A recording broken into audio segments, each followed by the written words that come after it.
everyone, welcome back to our YouTube channel English Honors Hub. So doctor fosters की पिछली video में हम scene 1 से लेके 5 तक ऑलरेडी कवर कर चुके हैं। अगर आपने वो वाली वीडियो नहीं देखी है तो अभी जाके देखिए, लिंक डिस्क्रिप्शन में है। आज की वीडियो में हम सीन 6 से लेके सीन 13 तक पढ़ेंगे, जिसके अंदर पूरा चैप्टर कंप्लीट हो जाएगा। So let's begin with scene 6। इसके अंदर एक रॉबिन नाम का आदमी होता है। वो फॉस्टर्स की जो मैजिकल बुक होती है उसको चुरा लेता है और उसमें से कुछ मैजिक सीखने की कोशिश करता है। बट जब वो ये सब कर रहा होता है तो उसका एक दोस्त आता है रेफ नाम का। वो उसको इस बीच में इंटरप्ट कर देता है और उससे पूछता है कि तुम क्या कर रहे हो। तो रॉबिन रेफ को ये बताता है कि उसके पास एक बुक ऑफ स्पेल्स है, जादुई बुक है, जिसके अंदर से वो मैजिक की बहुत सारी फैंटास्टिक थिंग्स को सीख सकते हैं। फॉस्टर्स को जो नई मैजिकल पावर मिली है उससे वो सोचता है कि मैं पूरी दुनिया का एक चक्कर क्यों ना लगा के आ जाऊं, नहीं तो मेरी तो पावर वेस्ट ही हो जाएगी। तो वो सबसे पहले रोम जाता है और रोम में जाके वो रोम सिटी के सारे मॉन्यूमेंट्स को देखता है। फिर मीफेस्टोफेलिस उसको ये सजेस्ट करता है कि क्यों ना हम पोप के रूम में रहें और वहाँ पे उसके साथ कुछ ट्रिक्स वगैरह करेंगे। फॉस्टर्स एग्री कर जाता है इस बात पे और मीफेस्टोफेलिस एक ऐसा जादू करता है जिससे फॉस्टर्स इनविजिबल हो जाता है। पोप एंटर होता है कुछ फ्रायर्स के साथ, वहाँ पे खाना खाने वो आता है। तभी फॉस्टर्स और मीफेस्टोफेलिस दोनों ही इनविजिबल होके उनकी डिशेस को स्नैच कर लेते हैं टेबल से। और पॉप और फ्रायर्स ये सोचते हैं कि कोई भूत आ गया उनको डराने के लिए। फॉस्टर्स और मीफेस्टोफेलिस फ्रायर्स को मारते भी हैं और वहाँ पे फायरवर्क फ्लिंग करके वो चले जाते हैं वहाँ से। सीन 8 में दोबारा से रॉबिन और रेफ आते हैं एक सिल्वर गॉबलेट के साथ जो कि उन्होंने चुराई होती है, और वो कुछ जादू वगैरह करने की कोशिश कर रहे होते हैं फॉस्टर्स की बुक से। तभी वहाँ पे एक वाइन मर्चेंट आता है और बोलता है कि तुमने ये गॉबलेट चुराई है तो मुझे तुम्हें इसके पैसे देने पड़ेंगे। लेकिन वो बना कर देते कि हमारे पास तो ऐसी कोई गॉबलेट है ही नहीं। फिर रॉबिन एक जादू करता है, एक स्पेल पढ़ता है और मीफेस्टोफेलिस उनके सामने आ जाता है। मीफेस्टोफेलिस विंटर को डरा देता है और उसको वहां से भगा देता है। मीफेस्टोफेलिस बहुत इरिटेट हो जाता है कि ऐसे बकवास काम के लिए तुमने मुझे यहाँ पे क्यों बुलाया, और वो उनको धमकी देता है, रॉबिन और रेफ को धमकी देता है कि वो उन दोनों को एनिमल्स और लीव्स में कन्वर्ट कर देगा। अब नेक्स्ट सीन की तरफ बढ़ते हैं, सीन 9। सीन 9 के अंदर बहुत सारे लोग जो होते हैं वो फॉस्टर्स की ये जो जादू वगैरह की चीज़ें हैं इससे बहुत ज़्यादा इम्प्रेस हो जाते हैं। और ऐसे ही एक एम्परर होते हैं चार्ल्स 5, वो भी फॉस्टर्स से बहुत ज़्यादा इम्प्रेस हो जाते हैं, उसकी जादू की स्किल्स को देखना चाहते हैं। इसीलिए वो फॉस्टर्स को इनवाइट करते हैं अपने कोर्ट में कि अपनी स्किल्स वो यहाँ पे प्रूफ करके दिखाए अपने स्पेल को परफॉर्म करके। फॉस्टर्स भी उनकी बात पे एग्री करता है और बोलता है कि हाँ, मैं आपके लिए क्या कर सकता हूँ बताइए।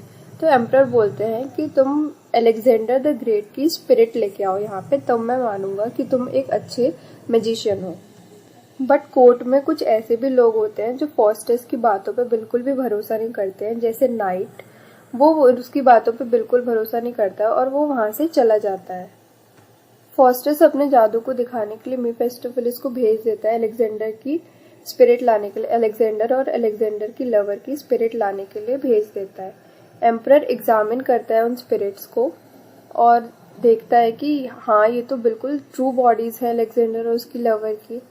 फिर वो स्पिरिट्स वहां से चली जाती हैं और फॉस्टर्स ये बोलता है एम्परर को कि वो उस नाइट को दोबारा से बुलाओ यहाँ पे कोर्ट में, जिसको मेरी बातों पे बिल्कुल भी भरोसा नहीं था। फिर नाइट वापस आता है कोर्ट के अंदर, और जब वो वापस आता है तो उसके सर पे 2 सींग होते हैं और फॉस्टर्स ने उसको कर्ज दिया होता है कि उसके सर पे सींग आ जाएंगे, क्योंकि नाइट ने बहुत ज़्यादा रूड तरीके से फॉस्टर्स से बात की थी। एम्परर फॉस्टर्स को ये बोलता है कि इसके सर से सींग हटा दो, तो फॉस्टर्स भी एग्री करता है और हटा देता है। और एम्परर प्रॉमिस भी करता है फॉस्टर्स को कि इस मैजिक को दिखाने के बदले एम्परर उनको कुछ गिफ्ट देंगे, रिवॉर्ड देंगे। सीन 10 के अंदर फॉस्टर्स विटनबर्ग नाम की जगह पे जाता है जहाँ पे वो एक हॉर्स ट्रेडर से मिलता है और उसको अपना घोड़ा बेच देता है। लेकिन वो ट्रेडर को ये वार्निंग देता है कि तुम इस हॉर्स को पानी में मत लेके जाना। लेकिन हॉर्स ट्रेडर सोचता है कि ये मुझ पे कोई ट्रिक कर रहा है और वो पानी में उसको ले जाता है। और जब वो बीचों बीच लेके जाता है हॉर्स को, तो हॉर्स पानी में डूब जाता है और हॉर्स ट्रेडर बिल्कुल वेट हो जाता है। फिर वो भागते भागते दोबारा फॉस्टर्स के पास वापस आता है और उसके कानों में ज़ोर से चिल्लाता है कि उठो उठो। और फिर वो फॉस्टर्स के लेग को खींचता है, बट शॉकिंगली उसका जो लेग होता है वो उसके हाथ में आ जाता है, जिससे हॉर्स ट्रेडर बहुत ज़्यादा डर जाता है और वो वहाँ से भाग जाता है। फिर फॉस्टर्स वहाँ पे वापस फॉस्टर्स उठता है नींद से और उसका लेग वापस आ जाता है और वो बहुत ज़्यादा हंसने लग जाता है हॉर्स ट्रेडर के ऊपर। नेक्स्ट सीन 11 के अंदर फॉस्टर्स की पावर के बारे में सुन के ड्यूक भी इनवाइट करता है फॉस्टर्स को अपने कोर्ट में। ड्यूक और डचेस, ये दोनों हस्बैंड वाइफ होते हैं, ये फॉस्टर्स को बुलाते हैं अपने कोर्ट में और फॉस्टर्स उनसे पूछता है कि वो उनके लिए क्या कर सकता है जो उनको प्लीज़ करे। तो इस पे डचेस बोलती है कि उनको एक प्लेट ग्रेप्स चाहिए, क्योंकि उस समय विंटर का टाइम था, इसीलिए ग्रेप्स वहाँ पे अवेलेबल नहीं थे। फॉस्टर्स फिर मीफेस्टोफेलिस को भेज देता है ग्रेप्स लाने के लिए और ड्यूक बहुत ज़्यादा शॉक हो जाता है ग्रेप्स को देख के और बोलता है कि तुम ये ग्रेप्स कहाँ से लेके आए विंटर के सीज़न में। तो फॉस्टर्स बहुत ही अच्छे से ये रिप्लाई देता है कि जर्मनी में विंटर है बट बाकी सारे ग्लोब के अदर पार्ट्स में तो समर है, तो मैं वहाँ से ले आया। फॉस्टर्स एनकरेज करता है डचेस को कि वो ग्रेप्स को टेस्ट करके बताए कि कैसे हैं, और डचेस बोलती है कि बहुत ही ज़्यादा टेस्टी है ग्रेप्स। ड्यूक और डचेस बहुत ही ज़्यादा खुश होते हैं फॉस्टर्स के मैजिक से और वो उनको इनाम देने का फैसला करते हैं।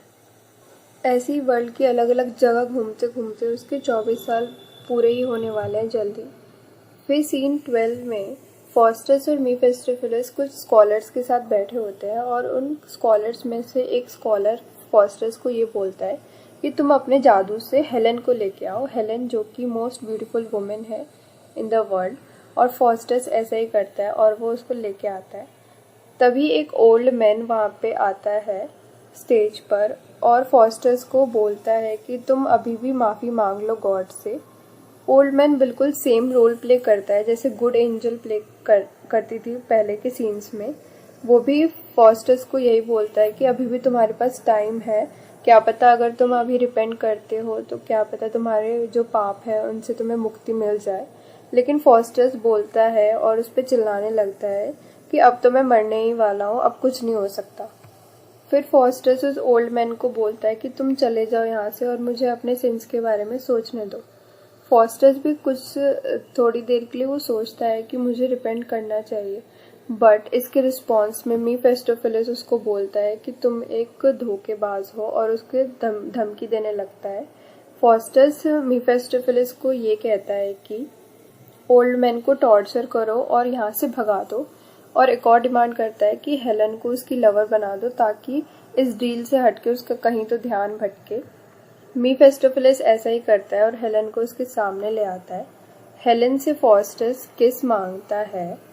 फॉस्टर्स अपने सिंस के बारे में सोचने के बजाय वो हेलन के साथ फिजिकल होना चाहता है ताकि उसका ध्यान कहीं और लगे और वो एग्रीमेंट के बारे में ना सोचे कि उसकी अब डेथ होने वाली है कुछ ही दिनों में। फिर कुछ ग्रुप ऑफ डेविल्स आते हैं ओल्ड मैन को टॉर्चर करने के लिए, बट ओल्ड मैन बहुत ही ज़्यादा अपनी बात पे अड़ा रहता है और बोलता है कि मेरा भगवान अभी ज़िंदा है, वो तुम्हें देख लेगा। अब आगे बढ़ते हैं इस लास्ट सीन की तरफ, सीन 13, जिसके अंदर फॉस्टर्स बहुत ही ज़्यादा सैड होता है क्योंकि उसकी जो डील थी लूसीफर के साथ वो आने ही वाली थी। स्कॉलर्स बोलते हैं कि तुम अभी भी गॉड से मर्सी मांग लो, उनसे माफ़ी मांग लो, बट फॉस्टर्स ही बोलता है कि गॉड भी उनको माफ़ नहीं करेंगे। फॉस्टर्स ही एक्सप्लेन करता है कि वो इस डील को वापस लेना चाहता है, लेकिन मीफेस्टोफेलिस उसको धमकी देता है कि अगर तुमने ऐसा किया तो मैं तुम्हें टुकड़ों में काट दूंगा। फिर स्कॉलर्स वहाँ से चले जाते हैं फॉस्टर्स के लिए प्रे करने के लिए। तभी क्लॉक के 11 बज जाते हैं और फॉस्टर्स ये रियलाइज़ करता है कि उसके पास सिर्फ 1 घंटा बचा है जीने के लिए। फॉस्टर्स बहुत ज़्यादा रोता है और वो टाइम के लिए बेग करता है कि ये दिन कभी ख़त्म ही ना हो। फॉस्टर्स बहुत ज़्यादा रोता है, बट जब वो गॉड का नाम लेता है तो उसके दिल में बहुत दर्द होने लगता है। वो लूसीफर के सामने भी बेग करता है कि मुझे छोड़ दो, लेकिन लूसीफर उसको छोड़ने वालों में से तो नहीं है। तो एट लास्ट फॉस्टस गॉड से यही बोलता है कि उसकी सारी बुक्स जल जाएं ताकि कोई और ऐसी बुक्स को पढ़ के किसी गलत चीज़ में ना पड़े और गलत ना करे काम।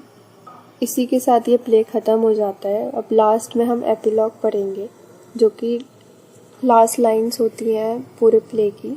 इस एपिलॉग के अंदर कोरस अनाउंस करता है कि फॉस्टस अब चला गया है और ऑडियंस को ये बताता है कि फॉस्टस के डाउनफॉल से हमें ये सीखना चाहिए कि हमें कभी भी अनलॉफुल थिंग्स को नहीं सीखना चाहिए।